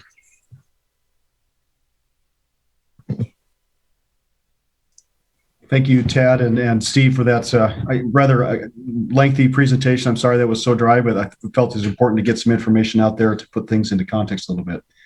So building on previous decisions of the City Council from 2019, we are continuing to move forward with the project. A couple of things that are currently ongoing with our consulting team. First of all is the submittal of the WIFIA, the Water Infrastructure Financing Act loan application. We submitted that last week for the project. We're hopeful that will come forward. Typically, when we issue bonds for projects, we're in that 2, 3, 4, 5% interest rate. WIFIA loans are between 1 and 1.5%, which is significant, as one of the factors in the decision-making process is affordability and trying to balance all the things that we do with our ratepayers' ability to pay for this project. Council may recall that when we talked about the project to begin with, or moving the project forward, that the rate increases will be significant. To deal with just the biosolids portion will be a significant increase to consumers. We're also looking at other changes to Post Point to help control nutrient discharge to Puget Sound. So controlling nitrogen limits is on the horizon as well. So we're doing what we can to try to limit the impact to ratepayers, but that's an important balancing consideration as well. Next steps on the process is to finalize the facility plan that's scheduled for later this fall. That outlines what the city's intending to do. It doesn't mean the project is approved, but identifies the processes and what we would approach, how we'd approach the project financing as part of that approval process. Continuing on the preliminary design, this is the engineering pipes and fittings, if you will. And then secondly, and this is relevant to this conversation, is last time we talked to the council about this topic, the resource recovery project, there was indications of setting out an RFP to identify what that offsite source or market would be for use of those biosolids products. We have not been able to produce that just quite yet. We're anticipating getting that out the door later this summer, if not early fall. And that will help us make some informed decisions about what that product could be used for. So we want to go out to the market and say, what could the market provider use this product for? So that there's another touch point in terms of a decision-making process for the council to consider as to where that product could be used and who we potentially partner with, and what that might look like in the use of those biosolids. And then lastly, one more slide here. Recommended city council actions for today. As Mr. Lilliquist alluded to, there was the possibility of doing some more testing. And our recommendation is that the council, by motion, directs staff to do additional PFAS testing within the wastewater system. And we're specific on that language, as Mr. Krugel alluded to, there's not a standardized process for measuring or testing biosolids. And so our recommendation is to simply, to help inform the conversation, is to get some awareness of where we are at in terms of PFAS present in the wastewater stream, which would give, by extension, an indication of what might be present in biosolids.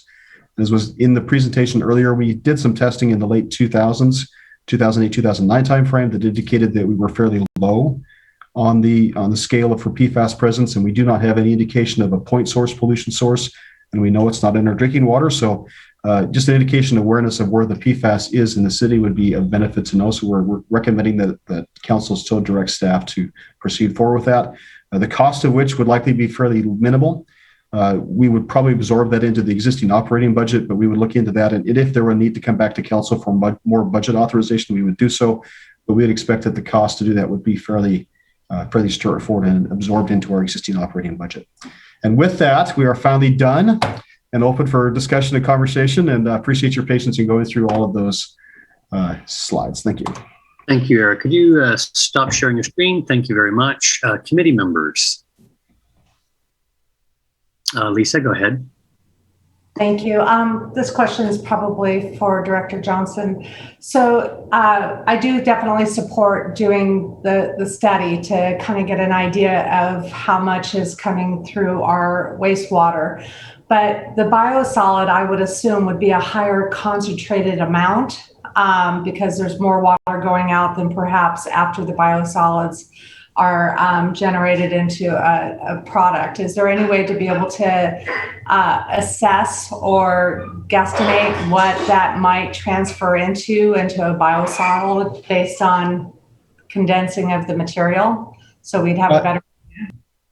That's a good question. I don't have an answer right off the top of my head. I mean, that seems like a logical conclusion to make. Mr. Krugel and Mr. Giesbrecht might have some more information on that. But I think the first step would be to assess the wastewater system and say what's out there, where is that coming into it, and part of the conversation is recognizing the need to do risk assessments.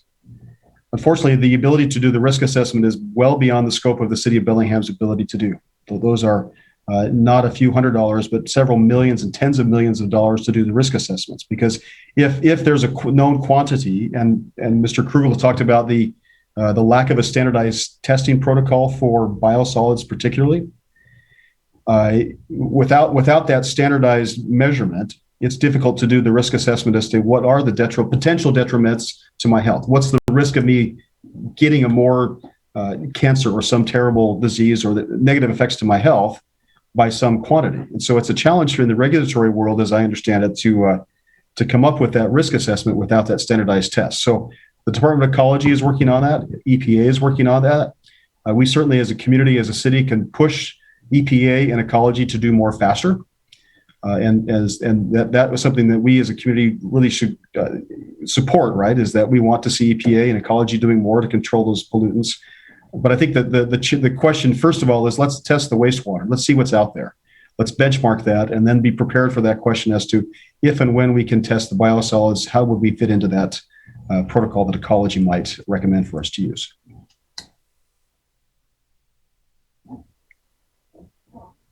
Lisa, your hand is still up. Do you want to continue or should I go to Jean? Jean's over there for me. Jean, go ahead. Well, not to be funny, that was a lot to digest. 42 slides was a little bit long, but I understand you need a motion, so I'll go ahead and make a motion to direct staff to conduct the PFAS testing of existing wastewater systems. Second. Okay, we have a motion before us. I would like to consider amending the motion. Let me say what I would like to amend it to read. I really appreciate staff's willingness to conduct another PFAS assessment of our drinking water. I think 2010 was the cited date for that last study, but as you say, Mr. Johnson, the testing might have been done in 2009. The results reported in 2010. You say that the procedures and protocols for testing PFAS presence and concentrations in biosolids is not agreed upon. It's not a standard approach. However, there are approaches. And it seems to me that it's worthwhile, if it's not prohibitively expensive, to go ahead and also test our biosolids using one or two, testing regimes, even though those won't give us sort of like industry standard numbers because there's no industry standard. It kind of addresses Lisa's question of concentration. Rather than having to guess, at least we have a data point based upon a credible and realistic and scientific attempt to measure PFAS values. So I would like to amend the motion to include additionally exploring using a method for testing PFAS presence directly in the biosolids. For committees, we don't need a second on motions or the amendment. So Lisa and Jean, is there any support for my amendment? Sure. Okay, so the amended motion is to direct staff to test for PFAS levels in the wastewater and look for a method to also test them in existing biosolids. Mr. Johnston? We support that intent. With that, we see value in that. We may have a challenge in finding somebody to do that for us. So, if we run into a barrier to getting that type of a test result, we would report back to the council and seek further direction. So, very supportive of the council's interest in pursuing that, and we just ask for some understanding if we run into a challenge in being able to actually do that. And Steve Krugel's got his hand up. He's an expert in this. He might have something to on that. Go ahead, Steve. Yeah. Eric and council, one thing I will point out is that it's expected, most people expect that the EPA is going to have a validated biosolids testing protocol later this year or early next year. So do we have a sneak peek of what techniques they're favoring? I don't have an answer to that, but we can certainly dig into it and get back to council as to what are the favored ones. Different universities try different things, and we can ask that question and get back to council on that. I mean, in an ideal world, we'd actually run 3 different assays, say, with 3 different leading methods, and you can actually get more certainty actually with looking at multiple methods. Each one's weaknesses can kind of be reflected in their numbers. I don't know if we have the time and energy to go all scientific on this. I think we're looking for information. Lisa, your hand is up. Thank you. And this is just, I like to have like plan B, plan C ideas. With the biosolids, first of all, this is not an easy process. And I know a ton of work has happened to get us to this point. We have a lot of eggs in a basket. I definitely appreciate the community members and Ms. Dade for coming forward with concerns about some of the non-breakable chemicals and the concerns of what might happen if it gets into our water streams and food streams. And I don't see a lot of really great solutions or ways to pivot away from this, given some of the things we've researched. But if we find that in the biosolids, the chemical compounds are too high, or the EPA changes what is allowed in order to become a secondary product that goes out into agriculture, because obviously we don't have a lot of mines to fill.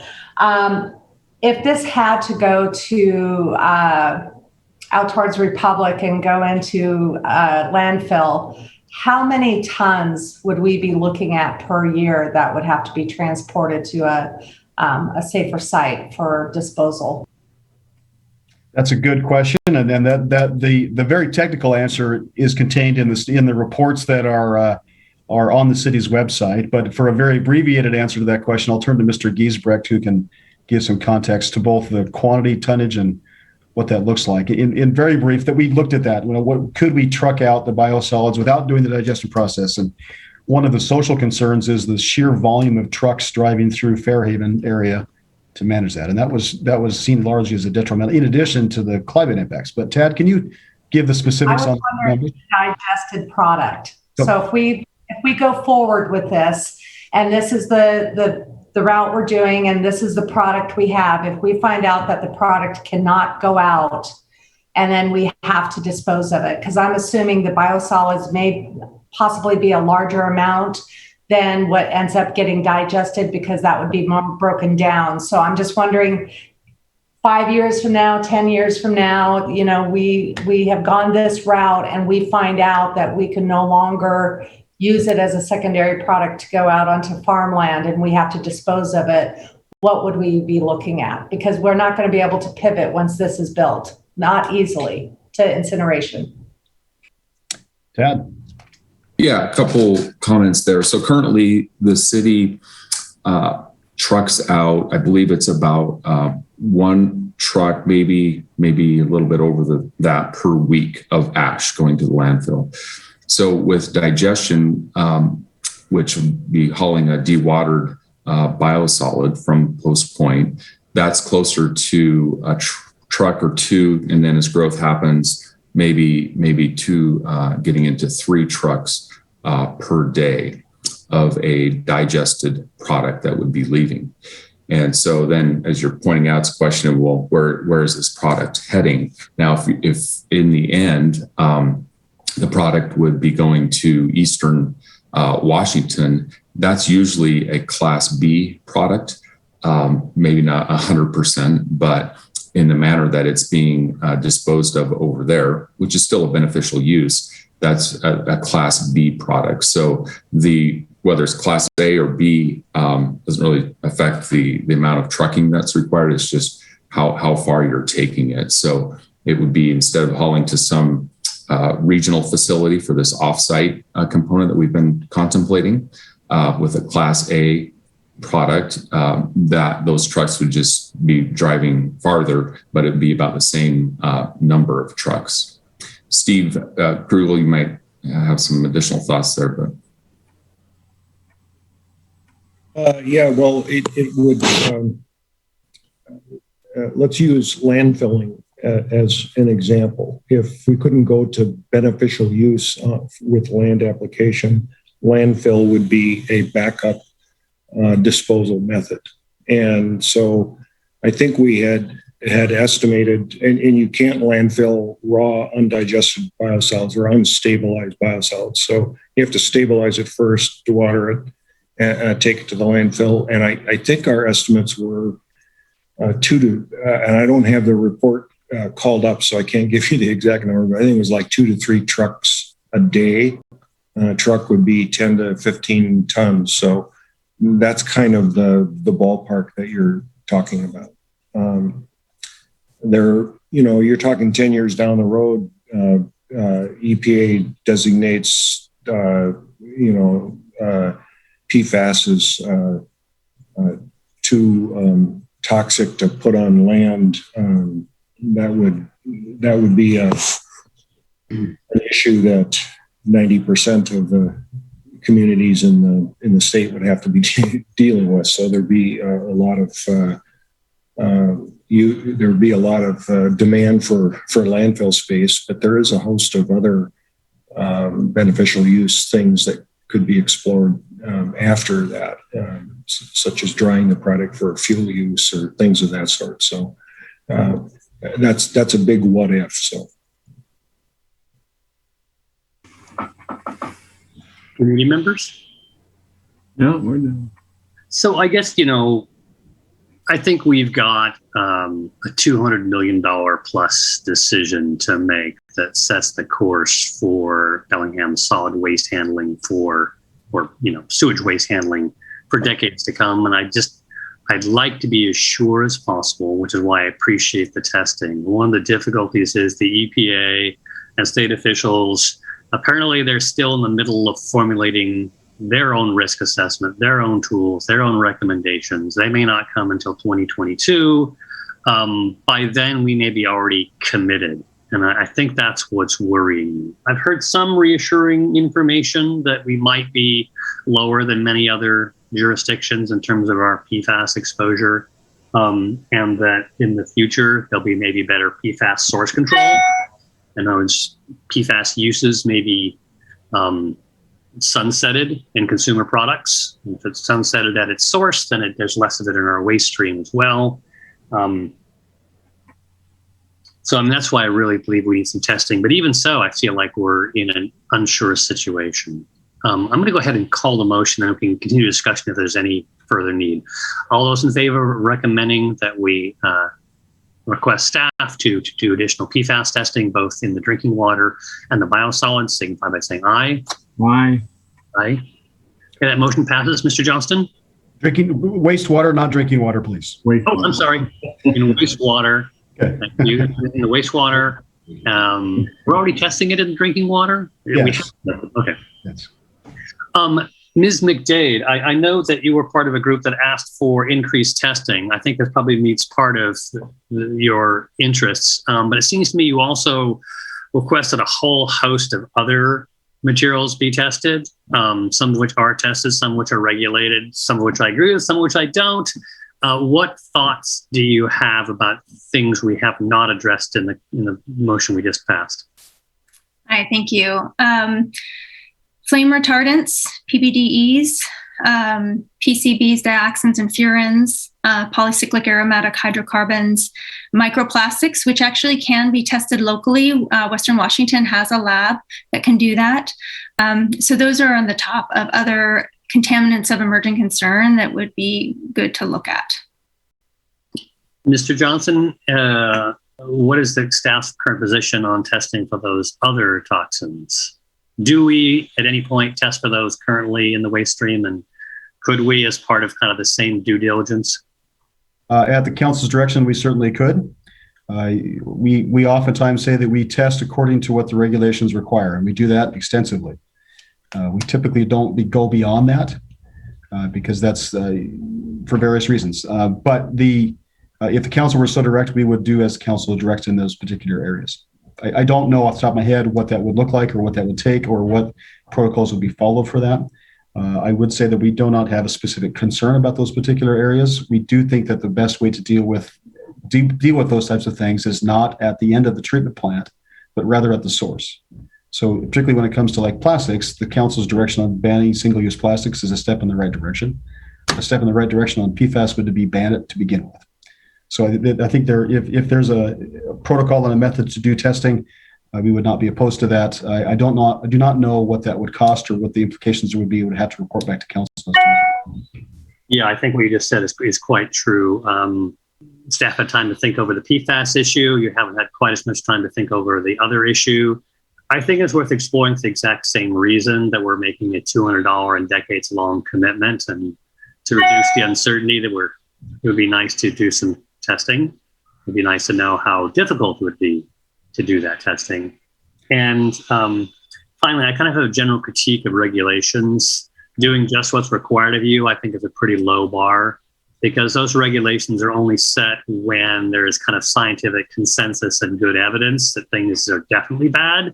That leaves an enormous gray area where things might be bad, but we can't know yet. So I think of following the regulations as the thing we have to do, the minimum, not the thing we should do, the better course. So I'm glad we follow the regulations, but sometimes I think it's not enough. So I would like staff to look into further testing and let us report back to us on whether or not that would be difficult or expensive or something else. That's my preference. Ms. Anderson? Thank you. You just led into my motion. I'd like to make a motion requesting staff to take a look at the cost and the availability of the testing, as Ms. McDade had made that list. I'm not going to try to reiterate that because I'll miss a couple of them, but I also see value in taking a look at those, especially if they're not able to be broken down through digestion. And if there's concerns about that getting into our waterways and our food sources. So I would like to request that be investigated and for cost and availability of that testing, and then report that back to us for us to make recommendations. Thank you. We have a motion before us. Any discussion on this? Okay, I'm going to go ahead and call the motion. This is direction to request staff to explore the possibility of further testing. This outlined the emerging contaminants of concern by Ms. McDade. All those in favor signify by saying aye. Aye. Okay, that passes unanimously. Probably will need to bring forward both those recommendations because they are directions to staff this evening. We've had a long meeting. I thought it was a very valuable meeting. It was partly reassuring and partly not reassuring. It's good to see that we're paying attention. It's good to see that our exposure levels may not be as high and as worrisome, but it's also problematic in that we've been shown that PFAS contaminants come in a variety of concentrations in different products, right? That it kind of depends upon the waste stream, and that the science on this is a little bit unsettled. There aren't recommendations yet. And so we're going to an area of great variability and uncertainty. And so that part was unsettling.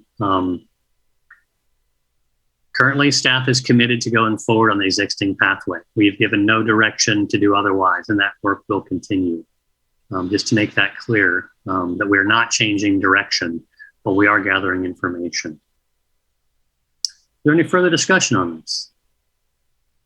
Okay. Oh, Lisa, go ahead. I just wanted to extend my personal thanks to Ms. McDade for coming and doing a great presentation and for the community's interest in this. But I also want to equally thank our staff in Public Works. You've done a tremendous amount of work in the past, and I know that it can be sometimes frustrating when we're re-examining things, especially as newer council members coming in later in the game. I really do appreciate the partnership and the openness from our Public Works to really kind of dive deep into these concerns. And I trust that we will come up with the best recommendations we can for our city and our environment. So I wanted to thank both of you for this work. And I agree with what Ms. Anderson said. So thank you, Ms. McDade. Thanks to Mr. Kugel, Mr. Giesbeck, Mr. Johnston. I'm going to go ahead and adjourn the Public Works and Natural Resource Committee and turn it over to you, Council President Stone, in case there's anything further.